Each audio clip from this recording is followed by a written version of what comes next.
Hello there, it's Sherry Truhlar, your fundraising auctioneer here with Red Apple Auctions, and today I want to talk to you about Party with a Purpose. This is a new phrase that you might be hearing. It has to do with young professionals using Facebook to raise money for causes that they believe in.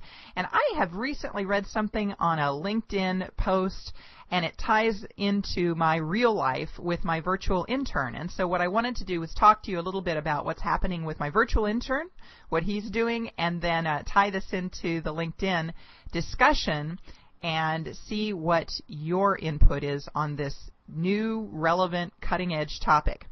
So not so long ago in my blog, I had issued a post that had talked about using millennials in your benefit auction. And millennials are that population that have been born between 1980 and 2000. They're young professionals, talked about how they're really wanting to make a difference in the world and how you can incorporate them into your benefit auction.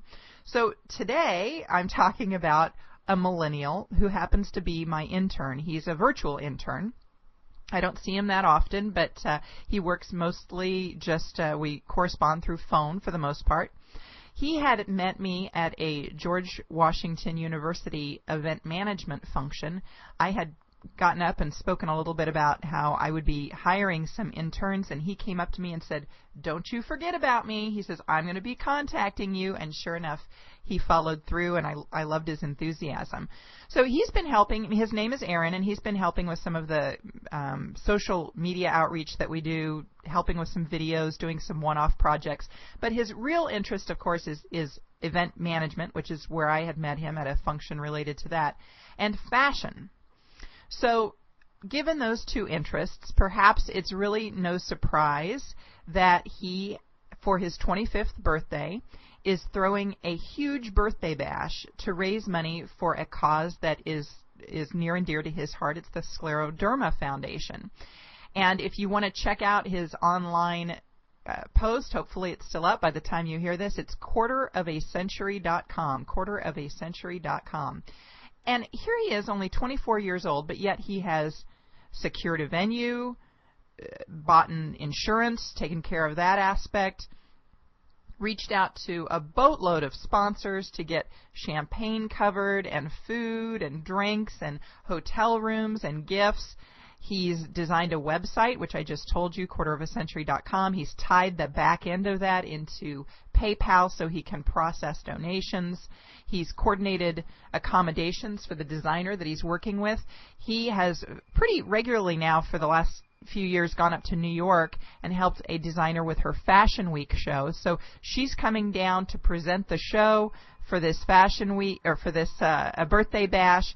And he's overseen all the marketing, the signage, the audiovisual, the whole 9 yards. So given his professional approach, I think you'll see how impressive it is after you visit his site. But you might be stuck for an answer here as I talk about this next bit, which ties into LinkedIn. On a post discussion, a group that I'm involved with, there is Michelle Barassa, who is the CFO of Lots of Fund in the Detroit area. I'm not familiar with the company, but she had recently read an article and she wanted to get some thoughts on the point of the article. And she said that there was Crane's Detroit Business had a article in there by Sherry Welch. And Sherry was talking about this concept of Party with a Purpose, which is about young professionals who've started sponsoring these charitable events. They're designed to attract younger donors. They often use Facebook to advertise the function, and they brand it as Party with a Purpose. And although the events that were cited in the article were successful, most were unsolicited. So then Sherry, the author, had quoted Gary Dems, who's president of the Detroit chapter of the Association of Fundraising Professionals, and he stated, quote, "But from a professional standpoint, there is risk in third-party use of a brand name and how their mission is being portrayed."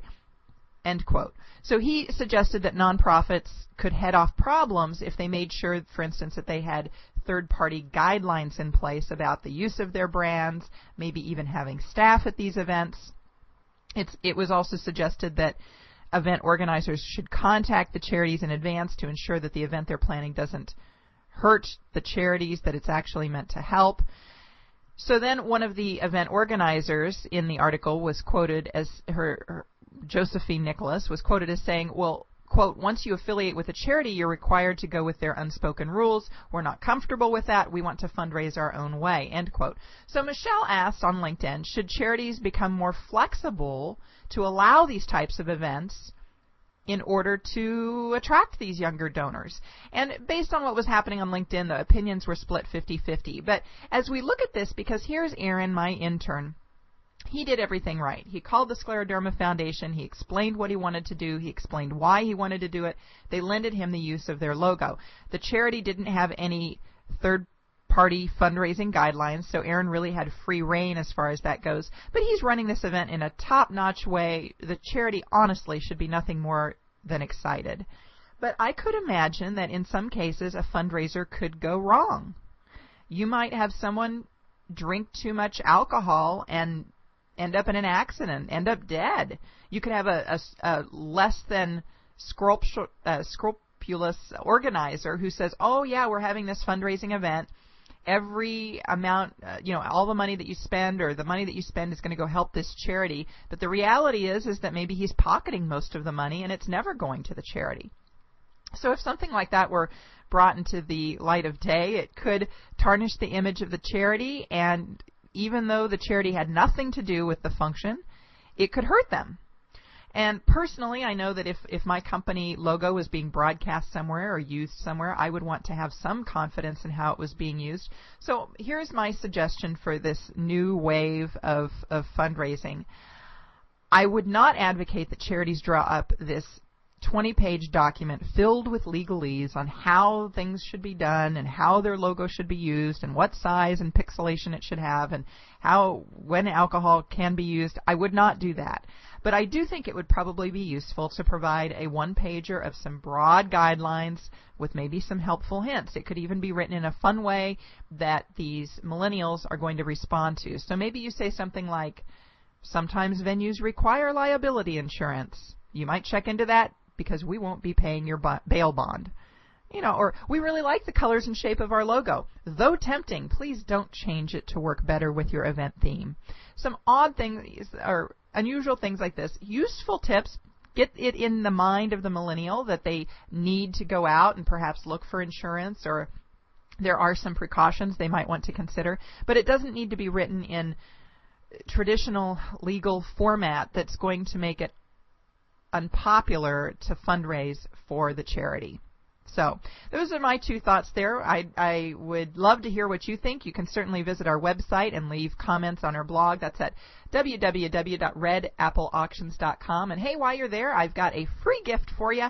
It is the top 100 items that we sold in our benefit auctions last year. It's called our Auction Item Guide. Every December, I pour through our auction results and I pull out the top 100 items that are selling very strong at the auctions we work across the country. So you can sign up for that on our site, redappleauctions.com. This is Sherry Truhlar, fundraising auctioneer. Hey, thanks for listening.